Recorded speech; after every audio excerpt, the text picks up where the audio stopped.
Dépassement d'honoraires abusifs, l'enquête de 60 millions de consommateurs fait réagir. Depuis le passage au tout numérique, les antennistes sont surchargés de travail. Alain Chabat est venu présenter le Marsupilami à Toulouse. J'ai besoin au plus vite de la mise en place d'un cessez-le-feu, d'une voiture médicalisée ou en tout cas en bon état qui nous conduise jusqu'au Liban. Alors que les bombardements continuent à Homs en Syrie, Edith Bouvier, journaliste du Figaro qui a fait ses études à Toulouse, appelle à l'aide. Blessée aux jambes et souffrant de multiples fractures, elle demande à être opérée au plus vite. Elle a reçu les premiers soins sur place, mais doit désormais être évacuée.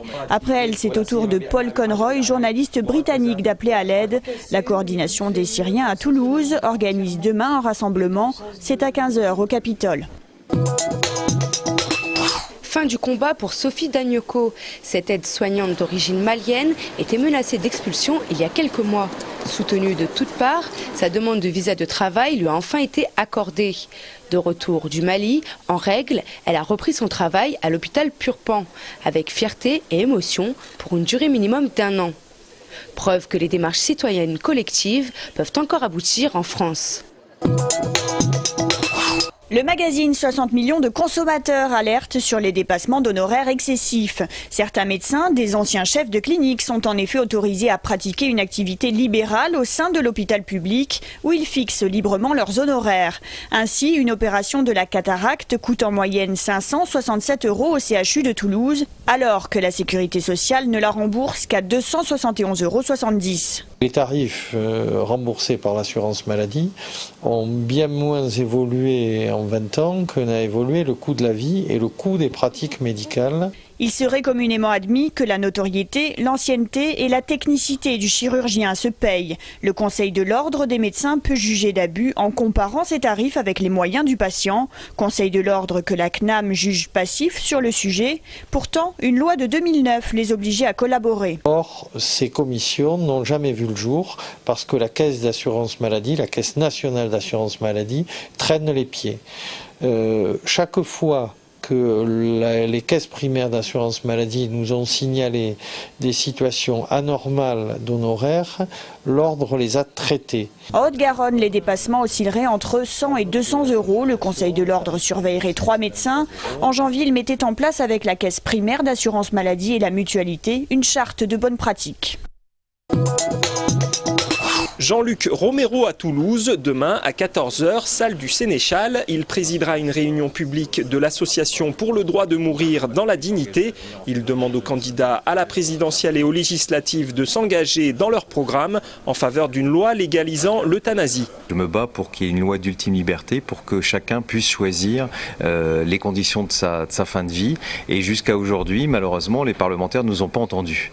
Et donc, cette fois-ci, on a décidé d'être un peu plus, actifs et de leur dire que s'ils veulent nos voix, il faut peut-être aussi nous entendre parce que cette question elle concerne quand même 100% des Français. Il n'y a pas quand même beaucoup de questions qui nous concernent tous. On s'intéresse toujours beaucoup au début de la vie et un peu moins à la fin de la vie. On sent que c'est une question qui reste extrêmement difficile, que les politiques sont vraiment décalés par rapport à la réalité. Vous savez, dans les sondages, depuis 20 ans, ils sont constants. Et le dernier sondage donne 94% des Français favorables à l'égalisation de l'euthanasie. C'est la question sur laquelle les Français sont le plus unanimes. Non pas parce qu'ils veulent tous se faire euthanasier, mais parce qu'ils savent que si leurs souffrances sont atroces, ils veulent pouvoir dire stop. Et malheureusement, les politiques n'entendent pas le bon sens des Français. L'association compte 48 000 adhérents en France, dont 600 à Toulouse. Le 24 mars se déroulera une grande manifestation nationale à Paris. Nicolas Sarkozy appelé au secours de Freescale dans un courrier qui lui ont adressé cette semaine Pierre Izard, président du Conseil général, Bertrand Auban, sénateur de Haute-Garonne et Zora El Kouacheri, conseillère générale du canton de Toulouse 12, rappellent qu'après avoir été repoussée de mai 2011 à juin 2012, la fermeture de l'usine de production se soldera par le licenciement de plus de 600 salariés. Les 3 élus ont donc demandé au président candidat de faire étudier toutes les possibilités pour éviter la fermeture de l'usine. Depuis le 8 novembre, la télévision numérique terrestre a fait son apparition dans tous les foyers. Cependant, certains téléspectateurs ont connu quelques difficultés pour recevoir l'ensemble des chaînes de télévision. Ce phénomène a entraîné un surcroît de travail chez les antennistes depuis plus de 3 mois. Oui, ça a bien augmenté la clientèle de ce côté-là, parce que bon, il y avait pas mal de modifications à faire sur la réception pour la qualité numérique, car les canaux ne passaient pas et les gens ils avaient des anciennes installations, donc il fallait refaire soit changer l'antenne ou soit modifier les réglages sur la télé.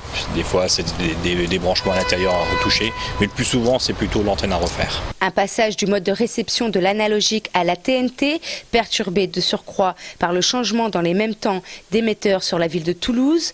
En effet, pour recevoir TLT, il vous faut simplement une antenne pointée vers l'émetteur de la filaire situé au nord-est de la ville. À l'occasion de la sortie de son nouveau film Sur la piste du marsupilami, Alain Chabat était à Toulouse avec l'actrice Aïssa Baïga, l'acteur, réalisateur et producteur qui a le sens de la surprise nous parle du tournage dans de vrais décors avec de vrais acteurs et un vrai marsu. Le Persilami, comme disait Claude Berry, c'est un petit personnage qui me faisait toujours beaucoup rire. Puis j'aime beaucoup l'univers de Franquin, donc en fait avant Mission Cléopâtre, j'avais envie de faire un film autour du marsupilami, qui peut être comme un petit symbole de la nature ou d'une espèce menacée ou d'une chose très rare qui nous entoure, qui d'un seul coup va être menacée par les humains, pour des raisons vraiment ou d'argent ou des raisons très vaines, et mettre en péril un équilibre cosmique dont même nos héros dans le film ne sont pas conscients. Une comédie qui signe surtout le retour de Jamel Debbouze aux côtés de Chabat pour un duo décapant. On s'est rencontrés sur Mission Cléopâtre et on n'avait pas vraiment de scène ensemble. On s'est croisés tout le temps évidemment, mais donc depuis ce moment-là, on se parle et on se voit très régulièrement pour des trucs et très souvent pour rien, ce qui est quand même formidable. Et puis voilà, on cherchait un film ou un vecteur, quelque chose, n'importe quoi, pourquoi pas une émission, des courts-métrages, quelque chose à refaire ensemble. Donc voilà, c'était enfin une bonne occasion pour se retrouver. En fait, l'idée, c'était vraiment de mettre ces deux personnages, et idéalement tous les personnages, dans les situations les pires pour eux possibles. Qu'ils en chient, parce qu'ils ont des trucs à apprendre sur eux-mêmes et il va falloir qu'ils passent par beaucoup d'épreuves pour se révéler. Sur la piste du marsupilami, une comédie familiale désopilante d'Alain Chabat, en très grande forme, à voir à partir du 4 avril prochain. Carlos Non, l'autre Carlos. Un accident de luge a coûté la vie à une jeune fille de 12 ans mardi en fin d'après-midi à la Mongie. La préadolescente a heurté une dameuse qui partait en convoi. Ce drame pose une nouvelle fois la question de la sécurité concernant la pratique de la luge. La journée des pistes sécurisées existe dans les stations. Une fois les domaines fermés, les accros de la glisse continuent de dévaler les pentes de bas de station avec des luges souvent difficilement contrôlables. La plus grande prudence est donc de mise et il est conseillé d'éviter les pratiques non encadrées.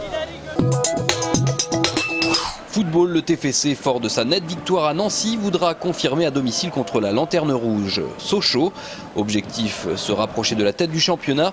TFC Sochaux, coup d'envoi dimanche à 17 h. Rugby, suite du tournoi des 6 nations pour le 15 de France. L'équipe de Philippe Saint-André se déplace à Édimbourg pour affronter l'Écosse. Les 15 joueurs qui auraient dû affronter l'Irlande sont reconduits. 6 Toulousains seront titulaires. Il s'agit de Médard, Claire, Picamol, du Sautoir, Poux et Maestri. Servat et Boxis sont sur le banc des remplaçants. Écosse-France, c'est dimanche à 16 h.